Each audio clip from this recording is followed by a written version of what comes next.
ठीक है। तो विद्यार्थियों में सुमित मंगल उड़ान आईएएस एकेडमी की तरफ से। ठीक। तो आज हम लोग साउथ इंडिया का इतिहास पढ़ेंगे। देखो, साउथ इंडिया का इतिहास स्टार्टिंग से लेके एंड तक, यानी कि जो इतिहास प्रारंभ से लेकर अंत तक क्या रहा, उसको हम एक साथ देखेंगे। ठीक है। अब देखो, साउथ इंडिया की अगर मैं बात करूं तो नॉर्थ इंडिया और साउथ इंडिया के कल्चर में, वहां के पॉलिटिकल स्ट्रक्चर में बहुत सारे चेंजेस हैं। ठीक है ना। जैसे मैंने तुम्हें बताया था कि मनुष्य जो है वो आदि मानव का जब जीवन जीता था, तो नॉर्थ इंडिया में जिस तरीके से आदि मानवों ने गुफाओं में रहना चालू किया, भीमबेटका की गुफाओं में हमें उनके रहने के सबसे पुराने प्रमाण मिलते हैं। मनुष्य ने धीरे धीरे एग्रीकल्चर करना चालू किया, धीरे धीरे वो आग से परिचित हुआ और धीरे धीरे उसने एक जगह पर रहना चालू किया। धीरे धीरे मनुष्य ने अपने आप को डेवलप किया, एग्रीकल्चर करना चालू किया और फिर उसने अनाज का उत्पादन करना चालू किया। लेकिन उसके पहले वो जानवरों का शिकार करता था और जानवरों का शिकार करके वो उनके मांस या मीट का प्रयोग करके अपना पेट भरता था। जब तक एग्रीकल्चर नहीं था तब तक उसका जीवन इसी प्रकार से चला करता था। लेकिन बाद में जब एग्रीकल्चर यानी कि कृषि करना उसने सीख लिया, तो कृषि करने के बाद उसने आसानी से अनाज उत्पादन किया और वो अपना जीवन आगे बढ़ाने लगा। मनुष्य ने धीरे धीरे फिर सिविलाइजेशन की स्थापना की और हम भारत में हड़प्पा सिविलाइजेशन के रूप में देखते हैं।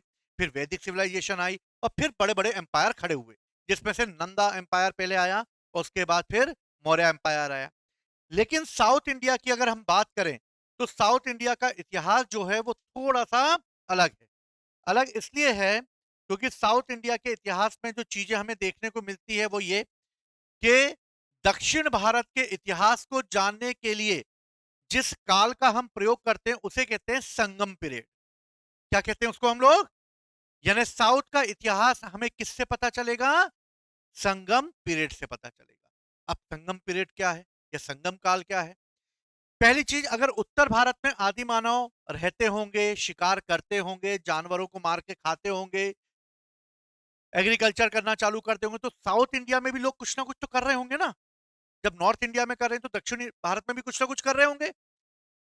दक्षिण भारत में अगर हम देखें तो सेकेंड सेंचुरी बीसी में हमें इस समय साउथ इंडिया के लोगों का इतिहास तब पता चलता है जब वो ऊंचे भागों पर रहा करते थे, यानी कि दक्षिण में पहाड़ियां बहुत हैं, माउंटेन्स बहुत हैं और ये लोग ऊंचे ऊंचे स्थानों पर रहा करते थे।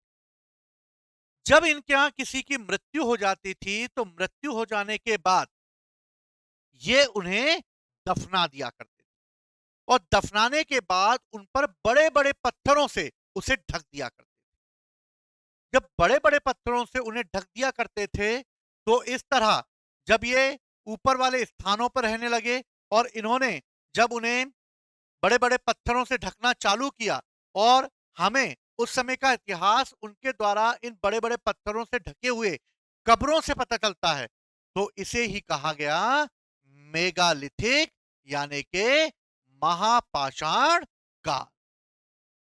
बात समझ में आई? तो याद रखना, दक्षिण भारत के इतिहास को हम मेगालिथ कहते हैं। क्या कहते हैं? मेगालिथ, यानी महापाषाण। महापाषाण, पाषाण यानी कि पत्थरों का औजार करने प्रयोग करने वाले, यानी बड़े बड़े पत्थरों से ढककर जो कब्रें बनाई गई, उन्हीं कब्रों से हमें साउथ इंडिया का सबसे पहले इतिहास पता चलता है। तो क्वेश्चन आएगा, साउथ इंडिया का प्रारंभिक इतिहास हमें कैसे पता चलेगा? तो साउथ इंडिया का हमें इतिहास उनकी कब्रों से पता चलेगा। क्लियर है? जब क्वेश्चन आएगा तो क्या, साउथ इंडिया के प्राचीन इतिहास को हम मेगालिथिक पीरियड कहते हैं, महापाषाण काल कहते हैं। महापाषाण काल इसलिए क्योंकि बड़े बड़े पत्थरों से ढक के रखा जाता था और हमें उनके प्रारंभ के इतिहास की जानकारी उनकी कब्रों से मिलती है। क्लियर है? ये क्वेश्चन आएगा, तुम्हें इसको इस तरीके से करना होगा। क्लियर है? समझ में आई बात? अगर मैं दक्षिण भारत की बात करूं तो धीरे धीरे साउथ इंडिया के लोगों ने ऊंचे स्थानों पर बसना चालू किया और साउथ इंडिया में प्रारंभ में हमें तीन ऐसे छोटे छोटे वंश दिखाई दिए। जैसे ये केरल का इलाका है और केरल में यहां पर एक वंश स्थापित हुआ, इसको कहा गया चेर एम्पायर। क्या कहा गया? चेर। ये साउथ तमिलनाडु का इलाका है और यहां पर जो स्थापित हुआ उसे कहा गया पांड्या एम्पायर। क्या कहा गया? पांड्या। और पांड्या के ऊपर जो है इसे कहा गया चोला एम्पायर। यानी जब दक्षिण भारत का इतिहास बनना चालू होगा तो हमें उनकी कब्रों से पता चलेगा, लेकिन जैसे जैसे साउथ के लोग आगे बढ़ते जाएंगे तो अपने कुछ एम्पायर खड़े करेंगे जिनकी जानकारी हमें नॉर्थ इंडिया में अशोक के अभिलेखों में भी मिलेगी कि दक्षिण में ऐसे राज्य थे उस समय, और वो राज्य थे चेल, चोल और पांड्या। चेर, चोल और पांड्या, इन्हीं का इतिहास, ये छोटे छोटे वंशों का इतिहास कहलाता है संगम पीरियड। अब आई बात समझ में? संगम पीरियड यानी के दक्षिण के इन राज्यों के इतिहास की जानकारी हमें संगम पीरियड से मिलेगी, जिसमें चेर, चोल और पांड्या जैसे शासकों के बारे में क्लियर है। लोकेशन समझ में आ गई।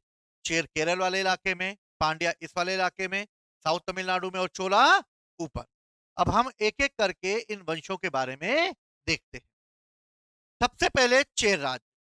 चेर राज्य की अगर बात की जाए तो चेर राज्य केरल वाले इलाके में था और चेर राज्य की जो कैपिटल थी वो थी कुरियूर या फिर वांजीपुर। देखो, हम नॉर्थ इंडियन, हमें साउथ इंडिया के नामों को याद करने में थोड़ा सा समय लगेगा। क्यों लगेगा? उनके नाम और हमारे नाम में थोड़ा सा डिफरेंस होता है। उन्हें हमारे नाम याद नहीं होते और हमें उनके नाम याद नहीं। ठीक है ना? इसलिए थोड़ा सा नामों में, अब हमारे यहाँ कोई नाम रखता है क्या जयवर्धने? वो लोग रखते हैं भाई। सिंगाराजू हम लगते हैं क्या? कोई नहीं है। सिंगाराजू बेटी ऐसा कोई बोलेगा? कैसा लगा यार, सिंगर एक का नाम हो गया, मेरा नाम अच्छा काजल की बहन। तो समझ गया बात को? तो इस तरीके से नॉर्थ इंडिया के लोगों का नाम अलग और साउथ इंडिया के लोगों का नाम अलग रहता है। थोड़ी सी दिक्कत आती है नॉर्थ इंडिया वालों को उनके नाम याद करने में। ठीक है? अब मैं वांजीपुर बोलूं, कुरियूर बोलूं तो तुम्हें बेकार लगेगा। भोपाल इंदौर बोलता फटक से याद हो जाता ना। लेकिन कुरियूर वांजीपुर याद करने में तुम्हें समय लगेगा। ठीक? ये जहां रहते थे उस एरिया को कहते हैं केरल पुत्र, क्योंकि केरल वाले इलाके में रहते थे, इससे चेर को कहा क्या कहा गया? केरल पुत्र। चेरों का पहला शासक हुआ उदयन जिरल। नाम याद नहीं होगा, टेंशन मत लेना, 2 दिन बाद में होगा वो। उदयन जिरल। क्या नाम है? उदयन जिरल इसका पहला चेरों का शासक हुआ, लेकिन इस वंश का सबसे महान शासक हुआ सेन गुटवन। कौन हुआ? सेन गुटवन। सेन गुटवन ने दक्षिण में एक पूजा प्रारंभ करवाई थी, उस पूजा को कहा जाता है कनंगी पूजा। क्या कहा जाता है? कनंगी पूजा। और कनंगी पूजा को ही पत्नी पूजा के रूप में जाना जाता है। इसलिए साउथ के लोगों में महिलाओं को अधिक सम्मानित नजर से देखा जाता है, उन्हें देवी के रूप में देखा जाता है और उन्हें जो है पूजा जाता है। नॉर्थ इंडिया से ज्यादा साउथ इंडिया में देवियों की संख्या ज्यादा है, वहां पे हर जगह तुम्हें देवियां मिल जाएंगी। ठीक है ना? यानी देवियों की पूजा की जाती है। कनंगी पूजा वहां पर फेमस है और कनंगी पूजा से ही जुड़ी हुई है पत्नी पूजा। तो पति हमेशा पति से डरा हुआ रहता है, इसलिए उन्होंने पूजा चला दी है कौन सी? पत्नी पूजा, कि पत्नी का प्रकोप थोड़ा कम बना रहे पति के ऊपर। बेचारा वरना दबा कुचला पिटता रहेगा, सुबह शाम गया फिर पिटा, आया फिर पिटा, मतलब पिटना उसके धर्म में लिखा होगा। इसलिए क्या पूजा चालू कर दी? पत्नी। पत्नी शांति। जैसे होती है ना पूजा कराते काल सर्प योग पूजा कराते, पितृदोष पूजा, ऐसी पत्नी दोष पूजा भी होती है। पत्नियों का प्रकोप कम बना रहे। तो तुम लोग अभी समझोगे नहीं, बाद में घर में देखते ही होगे तुम लोग, है ना? तुम लोग पर एहसास बाद में होगा तुम लोगों को, घर में तो तुम लोग देख ही लेते होगे। ठीक है? तो किसने पूजा प्रारंभ करी थी पत्नी पूजा? सेन गुटवन। किसकी पूजा? कनंगी पूजा। कनंगी एक महिला का नाम है जिस पर एक कहानी बनी हुई है, कहानी को हम बाद में देखेंगे। एक महिला थी जिसने की जो है अपने पति की मृत्यु के बाद चेर राज्य को जलाकर राख कर दिया था, इसलिए इसके नाम पर एक पूजा प्रारंभ की गई थी जिसको हम कहते हैं कलंगी पूजा। इनका राजकीय चिन्ह जो है वो क्या है? धनुष। इनका राज्य चिन्ह क्या था? धनुष। चोला राज्य, याद आया, नॉर्थ तमिलनाडु में है। चोला राज्य का जो पहला शासक हुआ उसका नाम था इलजेत चेन्नी। याद नहीं होगा, टेंशन नहीं लेना, ठीक। कलंगी पूजा याद रखना, पत्नी पूजा याद रखना, सेन गुटवन याद रखना बस, और कुछ मत याद रखना। इलजेत चेन्नी याद नहीं होगा, तुम्हारे चेन्नी आएगा रात भर तुम्हें, कौन था भैया वो इलजेत चेन्नी, ठीक है ना। क्वेश्चन साउथ के आते हैं, लेकिन साउथ के क्वेश्चनों से बनना मुश्किल हो जाता है क्योंकि थोड़ा सा डिफिकल्ट पूछते हैं, क्योंकि बच्चों को साउथ का नॉलेज कम है, इससे क्वेश्चन भी वो ज्यादा गलत करेंगे। इसका एक शासक हुआ चोलों का करिकाल। कौन हुआ? और करिकाल के बारे में कहा जाता है कि जब ये खुले में समुद्र में जहाज चलाता था तो जहाज भी उसके अनुसार चलता था और हवाएं करिकाल के अनुसार मुड़ जाया करती थी, यानी हवाएं भी उसके अनुसार बहने के लिए बाध्य हो जाती थी। तो करिकाल को यह कहा गया है कि यह बहुत ही शक्तिशाली राजा था, और जब यह समुद्र में अपने जहाज लेके उतरता था तो हवाएं भी इसके जहाज के अनुकूल चला करती थी और ये जहाज के बहाव को भी मोड़ दिया करता था। ऐसा ग्रंथों में लिखा हुआ है, किसमें? संगम पीरियड यानी संगम साहित्यों में। करिकाल के बारे में एक और कहा जाता है कि इसे 7 स्वरों का ज्ञाता कहा गया है। सबसे पहले दक्षिण भारत में 7 स्वर किसने? करिकाल ने, क्योंकि ये गाया भी करता था, इसका संगीत में भी रुचि थी, इसलिए 7 स्वरों का ज्ञाता भी इसको कहा गया है। इसने कावेरी नदी पर एक नगर बसाया था और उस नगर का नाम था पुहार। क्या नगर था उसका नाम? पुहार। कावेरी नदी साउथ इंडिया में बहती है और यहीं पर जो है उसने एक नगर बसाया और इस नगर का नाम था पुहार। आगे यही नगर कावेरी पट्टम के नाम से जाना जाएगा, और आज ये किस नाम से जाना जाता है? कावेरी पट्टम के नाम से, ठीक। और इस तरह पुहार नगर की स्थापना की, जो उस समय साउथ इंडिया का सबसे बड़े नगरों में से एक था, क्योंकि बंदरगाह था, विदेशी लोग यहां आते थे, व्यापार होता था, इसलिए बहुत महत्वपूर्ण नगर था पुहार नगर, जिसकी स्थापना करिकाल के द्वारा की गई। पांड्या, समझ में आया? चल, इतना ज्यादा याद नहीं करना, बस इतना याद करना है, ठीक है। पांड्याओं की बात करें, अब इसके ज्यादा भी बहुत कुछ है, लेकिन पहले हमारे क्वेश्चन थोड़े बहुत बन जाएं, थोड़े हमारे पांव पे खड़े हो जाएं हम लोग, फिर हम चलना चालू करेंगे, फिर दौड़ना चालू करेंगे। एक साथ में तुम्हें स्प्रिंट तो नहीं लगवा देंगे, पहले तुम्हें पता होना चाहिए कौन क्या है। चलो, पांड्या राज। पांड्या राज की बात करें तो पांड्याओं की कैपिटल है मदुरई। क्या है? मदुरई। और इनका राज्य की चिन्ह है मछली। राज्य की चिन्ह का मतलब होता है इनके झंडे पर वो फ्लैग लगा होता है, फ्लैग पे एक सिंबल लगा होता है, मछली। इसका एक शासक हुआ जिसका नाम था नेडियोन, और नेडियोन ने ही दक्षिण में एक पूजा प्रारंभ करवाई थी जिसको कहा जाता है सागर पूजा। क्योंकि साउथ 3 ओर से सागर से घिरा हुआ है, इसलिए 3 ओर से घिरे होने की वजह से समुद्र का ज्यादा महत्व है, क्योंकि इनकी इकोनॉमी, सभी तरीके से इनका कल्चर, इनकी संस्कृति सब समुद्र पर डिपेंड करती है, इसलिए इन्होंने सागर को भी एक देवता के रूप में पूजना चालू किया, और इस तरह भारत में सागर पूजा प्रारंभ हुई। हमारे यहां सागर नहीं है, तो हम किसकी पूजा करते हैं? नदियों की पूजा करते हैं। साउथ के लोग भी नदियों को पूछते हैं, लेकिन ये सागर को भी सम्मानित, हमारे सागर नहीं तो हमारे सागर को हम वैल्यू नहीं रखते। वैल्यू इसलिए नहीं रखते क्योंकि हमारे सागर है ही नहीं दूर दूर तक। सागर होता तो हम सागर की पूजा करते, हमारी इकोनॉमी सागर पे बेस हो जाती, लेकिन हम कोस्टल एरिया में नहीं, हम मिडिल के बीचों बीच में, इसलिए हमारा कल्चर अलग हो। नेडुनचेलियन इसका एक शासक हुआ, और इसके समय की एक सबसे महत्वपूर्ण घटना है जो कि एग्जाम में कई बार पूछी गई है। इसी के समय रोम सम्राट अगस्टस सीजर के दरबार में उसने अपना एक जो है गवर्नर भेजा था, यानी अगस्टस सीजर के साथ ये लोग अपना व्यापार किया करते थे, यानी कि दक्षिण भारत के लोगों का व्यापार रोम के साथ भी होता था, यानी हम प्राचीन काल से रोम के साथ व्यापार करते आ रहे हैं। अब वो व्यापार किस रास्ते से होता था, कैसे किया जाता था, ठीक है, वो सभी अपने अपने तरीके से समुद्र मार्ग से होकर जाते थे। अगस्टस सीजर के दरबार में अपना राजदूत भेजा था नेडुंजेलियन ने, और इसी ने कनंगी के पति कोवलन को फांसी दे दी थी।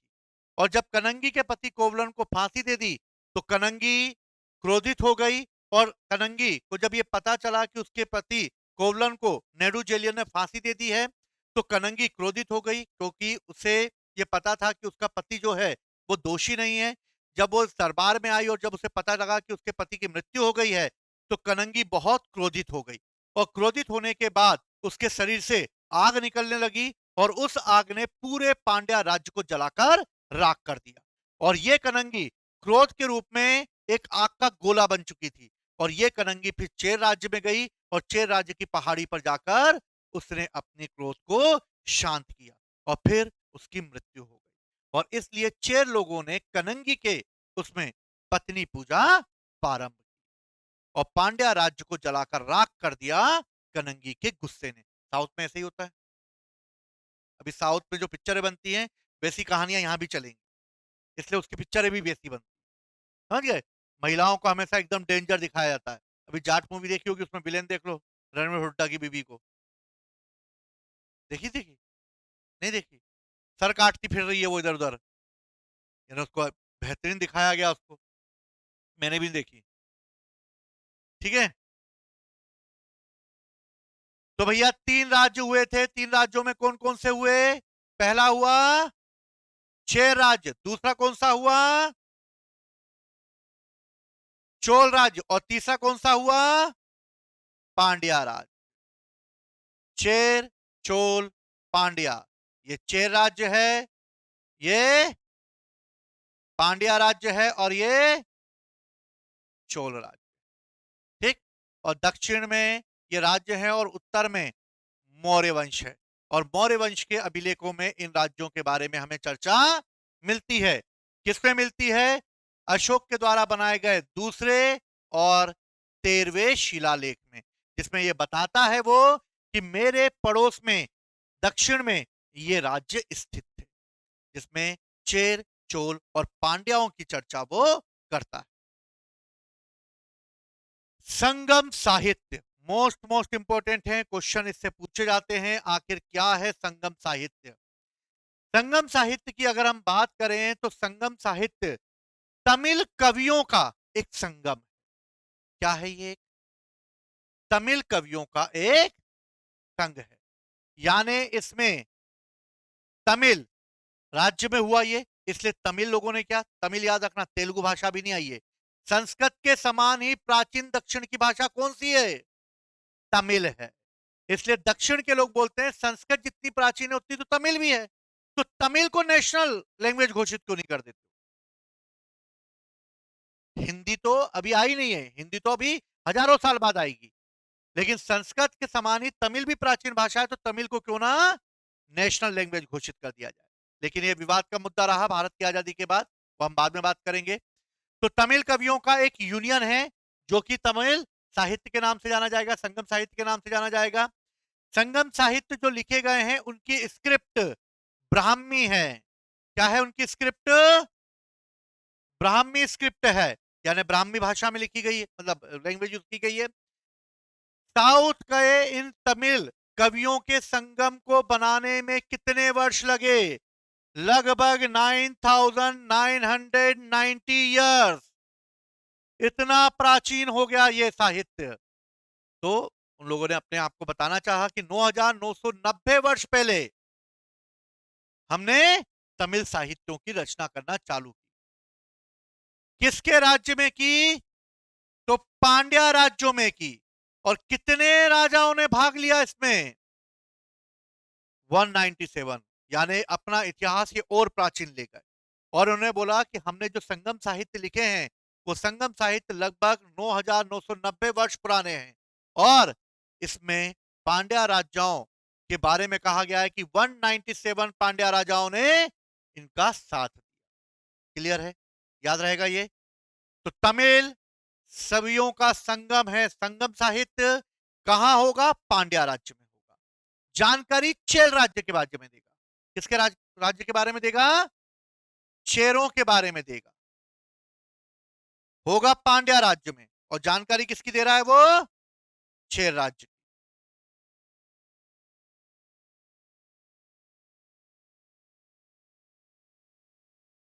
टोटल मिलाकर कितने संगम हुए, इसी से क्वेश्चन आता है, संगम से ही।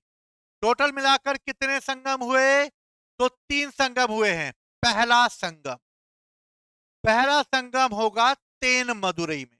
याद है मैंने मदुरई शहर की स्थापना की थी अभी, कैपिटल थी वो पांड्याओं की। ठीक है, कहां पर होगा? याद करना पड़ेगा, ये पहला संगम कहां होगा? तेन मदुरई में। अध्यक्ष कौन है? आचार्य अगस्त्य। हमारे भी आचार्य हैं ये, और दक्षिण भारत में भी इनको सम्मान है। तो आचार्य अगस्त्य करेंगे इस सम्मेलन की अध्यक्षता। अगस्त ऋषि को साउथ इंडिया में आर्य कल्चर को, यानी आर्य संस्कृति का प्रसार करने के लिए माना जाता है कि दक्षिण में अगर कोई आर्य कल्चर ले गया तो वो कौन ले गया? ऋषि अगस्त्य ले गए। हम लोग क्या हैं? आर्यन। हम लोग क्या हैं? नॉर्थ इंडिया वाले आर्यन, और दक्षिण वाले क्या हैं? द्रविड़। दक्षिण वाले क्या हैं? द्रविड़। यानी उत्तर भारत की संस्कृति को हम क्या कहते हैं?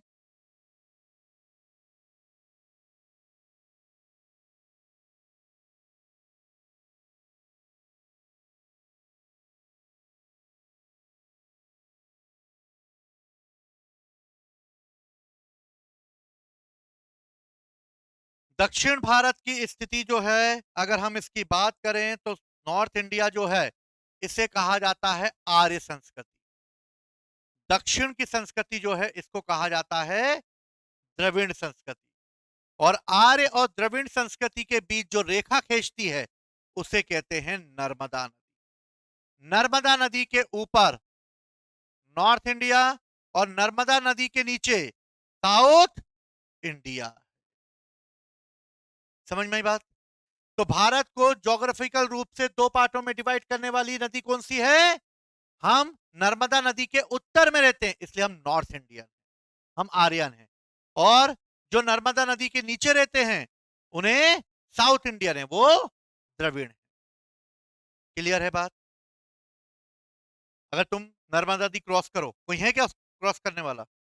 कहां से? बस कल्चर चेंज हो जाएगा। हो गया कल्चर चेंज।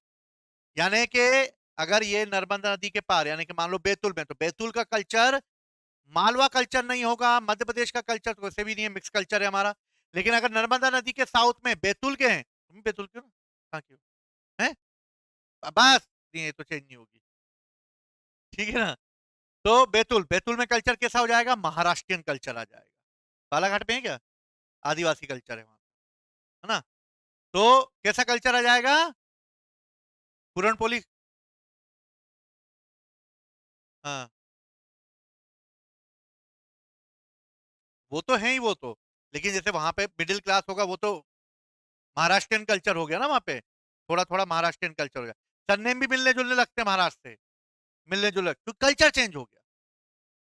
मराठी बोलते हैं, कल्चर चेंज हो जाता है।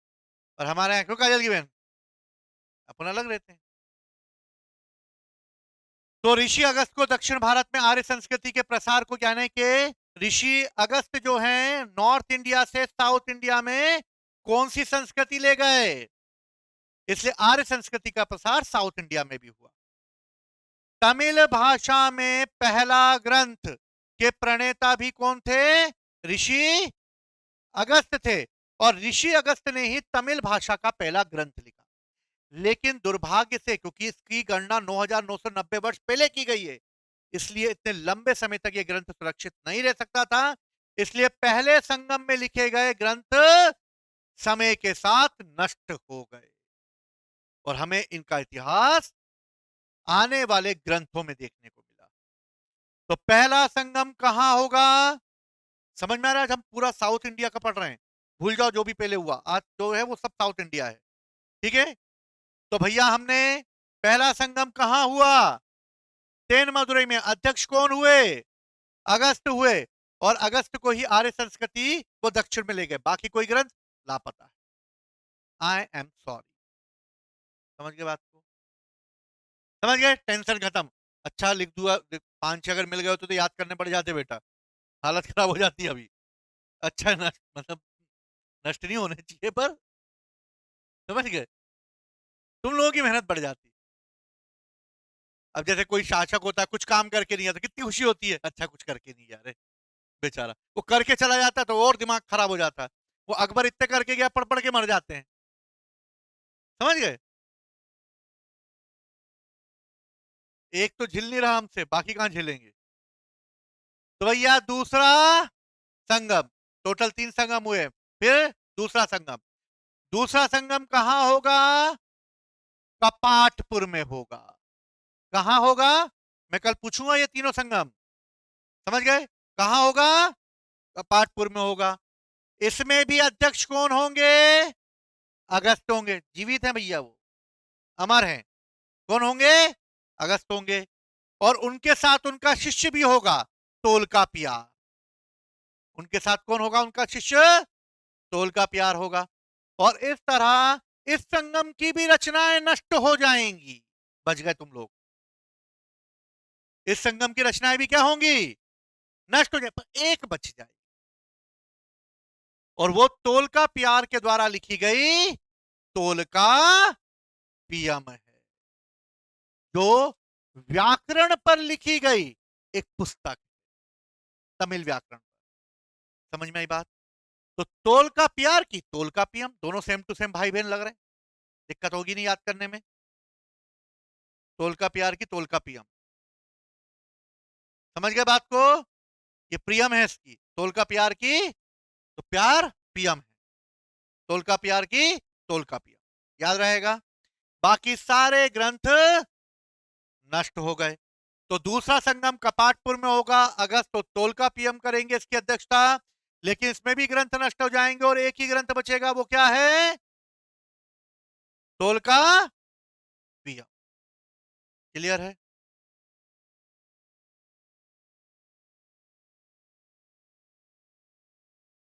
तीसरा संगम, तीसरा संगम जो होगा वो होगा मदुरई में। आज जाके थोड़े बहुत क्वेश्चन नॉर्थ इंडिया के देखना, स्टार्टिंग वाले, बाद वाले मत देखना वरना हवाई जहाज बन के उड़ोगे, क्योंकि अभी पढ़ा नहीं है हमने, अभी सिर्फ हमने बेसिक पढ़ा है ना, स्टार्टिंग पढ़ी है। ठीक है, तो दूसरा कहां होगा? नॉर्थ मदुरई में। तो भैया हमने 3 संगम पढ़े, पहला संगम, दूसरा संगम, तीसरा संगम। पहला संगम कहां हुआ? तेन मदुरई में। दूसरा संगम कहां हुआ? कपाटपुर में। और तीसरा संगम कहां होगा? उत्तरी मदुरई में।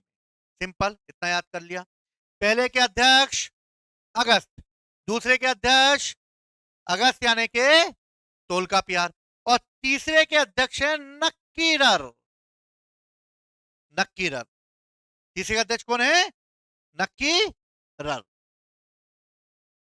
इस समय एक ग्रंथ लिखा गया जिसका नाम है तिरुक्कुराल।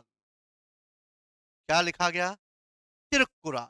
अब बहुत ग्रंथ लिखे जाएंगे, क्योंकि अब तो भैया खोएंगे नहीं, समय बीतता चला गया है, अब तो बम लिखा पड़ी होगी। तो तिरुक्कुराल जो तमिल साहित्य पर लिखा गया एक बाइबल के समान माना गया, यानी तिरुक्कुराल का वही ओदा है जो उत्तर भारत में रामायण और महाभारत का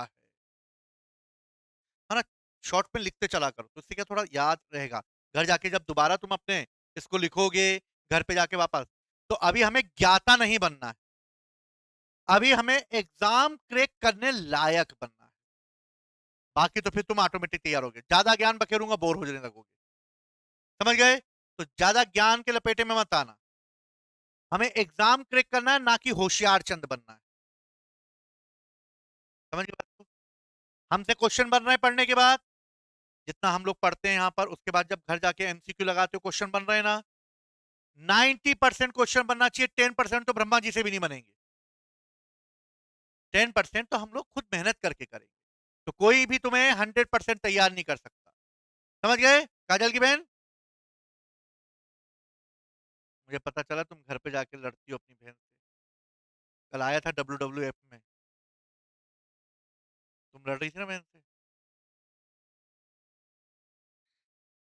ठीक है, समझ में आई बात? तो तिरुक्कुलार का वही ओदा है जो उत्तर में रामायण और महाभारत का, उसको क्या कहते हैं? बाइबल। मतलब बाइबल के समान है। क्लियर है? अब देखो, हमने दो बुकें याद कर ली। पहली बुक हमने क्या करी थी? तोल का प्यार की तोल का पियम। कोई दिक्कत? सेकंड हमने क्या करी? तिरुक्कुराल। है ना?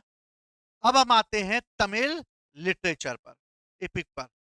अब ये देखो, ये याद करना है, इससे क्वेश्चन आना, अगर साउथ से आया तो इनसे जरूर आएगा। समझे बात को?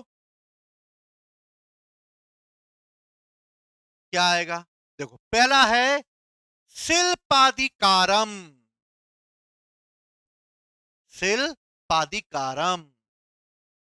और शिल्पादिकारम के रचनाकार हैं इलंगो वदिगल। इलंगो कौन है? इलंगो वदिगल। यानी कि इसकी रचना इलंगो वदिगल ने करी थी। इलंगो वदिगल ने एक रचना लिखी जिसका नाम था शिल्पादिकारम। समझ में आई बात? क्या नाम है रचना का? शिल्पादिकारम। अब शिल्पादिकारम में क्या है? इसमें बताया गया है कि पुहार का एक व्यापारी है जिसका नाम है कोवलन। और ठीक है भैया, व्यापारी है कोवलन। कोवलम और कनंगी की एक दुर्ग कथा है। यानी कोवलम और कनंगी हस्बैंड वाइफ है, पति पत्नी है। और कोवलन जो है व्यापार करने के लिए पांड्या राज्य जाता है। जब वो व्यापार करने के लिए पांड्या राज्य जाता है तो वहीं पर उसकी मुलाकात एक महिला से होती है जिसका नाम है माधवी। क्या नाम है उसका? नाम माधवी। जब वो उससे मिलता है तो ये होता है कि दोनों के बीच प्रेम हो जाता है। बाद में जो कोवलन है, कोवलन पर यह आरोप लग जाता है कि पांड्या राज्य की जो रानी है, उस रानी के जो जेवर हैं, सोना चांदी है, उसे चुराने का आरोप कोवलन पर लग कर दिया जाता है। लेकिन कोवलम वो चोर नहीं होता है, लेकिन राजा क्रोध में आकर कोवलम को मृत्यु दंड दे देता है।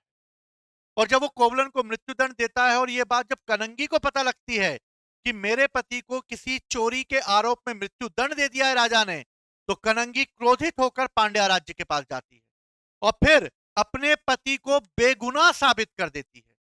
और जब वो अपने पति को बेगुनाह साबित करती है तो कनंगी क्रोध के मारे एक आग का गोला बन जाती है और उसका क्रोध इतना भयानक होता है कि पांड्या राज्य को वो जला देता है। जब राजा को यह पता चलता है कि कोवलम को उसने गलत फांसी दे दी है तो राजा को भी तत्काल इसका एहसास होता है और गद्दी पर ही उसकी मृत्यु हो जाती है और पांड्या राज्य जलकर खत्म हो जाता है। ये बौद्ध धर्म से थोड़ा सा प्रभावित है शिल्पादिकारम, और इसे नेशनल पोयम यानी राष्ट्रीय काव्य माना जाता है। याद रखना, नेशनल पोयम कौन सी है साउथ की? तो शिल्पादिकारम है। और शिल्पादिकारम के रचनाकार हैं इलंगो वदिगल। नाम तो याद रहेगा, इलंगो वदिगल। कौन है?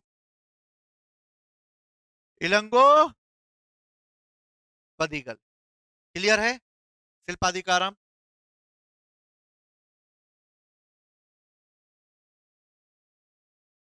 तीसरा ग्रंथ है मणिमेखलई। क्या हुआ?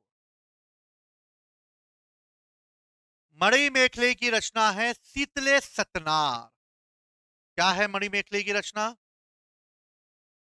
शीतले सतनार। जो किससे प्रभावित है? बौद्ध धर्म से प्रभावित। किससे प्रभावित है? तो मणिमेखलई किसकी रचना है? शीतले सतनार की है। इसमें माधवी से एक पुत्री प्राप्त होती है जिसका नाम मणिमेखलई है। बाद में यह बौद्ध धर्म अपना लेती है। इसी की कहानी बताई गई है इसमें। तो मणिमेखली की कहानी है इसमें। और मणिमेखली किसकी रचना है? शीतले सतनार। तो देखो, अभी हमने कौन कौन सी रचनाएं देखी। तोल का प्यार की तोल का पियम। तोल का प्यार की तोल का पियम। तमिल बाइबल के रूप में जानी जाने वाली तिरुक्कुराल। नाम याद नहीं होंगे, घर में जाके दो चार बार बोलना। तिरुक्कुराल, शिल्पाधिकारम, मणिमेखली, दो तीन टमाटे बनेंगे तुम लोगों को। क्या पागल वागल हो गए क्या? दूसरी रचना शिल्पाधिकारम किसकी? इलंगोवदिगल की। मणिमेखलई किसकी रचना? शीतले सतनार की। समझ में आई बात? घर पे जाके 2-3 बार बोलना, जब तक मम्मी लपड़ा ना मार दें तब तक बोलते रहना, ठीक है? जीवक चिंतामणि तिरुक्त देवर की रचना है। किसकी रचना है? तिरुक्त देवर की। तो तिरुक्त देवर किसकी रचना है? मतलब तिरुक्त देवर की रचना क्या है? जीवक। तो 3 रचनाएं हैं, शिल्पाधिकारम इलंगोवदिगल की, मणिमेखलई शीतले सतनार की, और जीवक चिंतामणि तिरुक्त देवर की। क्लियर हो गई बात? समझ में आई बात? क्लियर है? याद कर लोगे? 2-4 बार पढ़ना पड़ेगा तुम्हें। साउथ का इतिहास ऐसा ही है, और क्वेश्चन जब आएगा तो फिर बनाना मुश्किल हो जाएगा। समझ गए? महाभारत का भी तमिल में आगे चलकर अनुवाद किया गया और इसका नाम रखा गया पेरुंद देवनार। किसने किया? पेरुंद देवनार ने।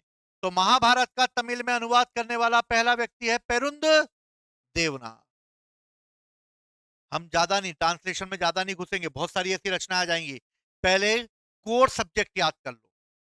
कोर सब्जेक्ट मतलब मेन मेन चीजें याद कर लो। तो 90% इसी में से आएगा, 10% थोड़ा सा और, है ना, जैसे पुत्तुपाती हो जाएगा, है ना, बहुत सारे और साहित्य आ जाएंगे, है ना, उसमें दिक्कत पैदा होगी। तो याद हो गया? शिल्पाधिकारम किसकी है? जल्दी बोलो। शिल्पाधिकारम किसकी है? इलंगोवदिगल की। मणिमेखलई शीतले सतनार की। जीवक चिंतामणि तिरुक्त देवर की। तोलकापियार की तोलकापियम। क्लियर है? चलो, तो ये है संगम साहित्य। तो कितने संगम हुए? कितने संगम हुए? जल्दी फटाफट। कितने संगम होंगे? 3। पहला संगम,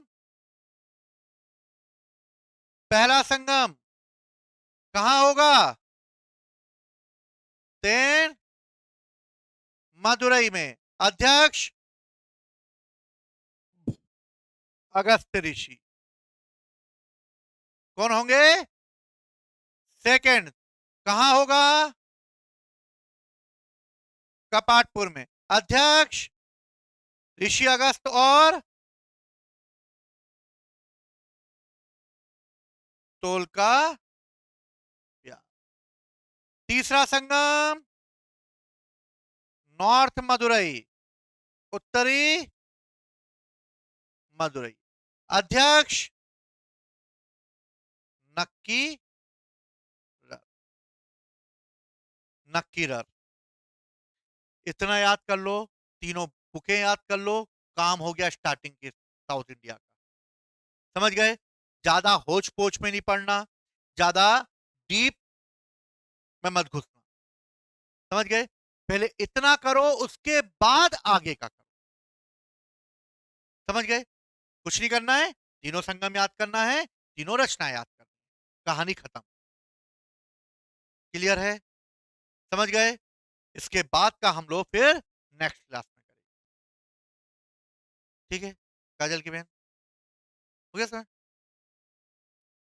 ठीक है, तो नेक्स्ट क्लास में मिलते हैं फिर हम लोग। ठीक है, जय हिंद, जय भारत।